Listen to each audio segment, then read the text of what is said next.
Hari.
ඉතින් බොහොම ස්තුතියි සියලුනාට සුබ දවසක් කියලා ප්‍රාර්ථනා කරනවා. ඉතින් මේ වීඩියෝ එක කරන්න හිතුවේ මට පොඩි කෙනෙක් ඉන්න දෙන්නෙක් ඉන්න කෙනෙක් ආවා එයාගේ මේ කටේ තල්ලයිතුරු පොඩක් තිබෙන එක හැදුවම පස්සේ යට ඔටිසම් කියන දරුණු රෝගික ප්‍රතිකාර කළාට අඩු නැ ලොකු ගාණක් යන බෙහෙත් වලට මං කාලයක් හමුදාවෙත් සේවය කරා. ඉතින් දැන් හමුදාවේ අයින් වෙලා ගොවිතැන් වැඩ කරන ඉච්ච එක හිටියා හමුදාවේ.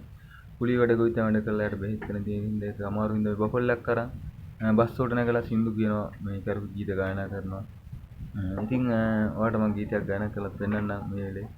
ඉතින් ඒ හින්දා මේ ඔයාලා මේ වීඩියෝ එක දැක්කොත් කාරක් උදව්වක් කරන්න කියලා හැමෝගෙම ඉල්ලා සිටිනවා. සියලු දෙනාට බොහොම ස්තුතියි. සුබ දවසක්.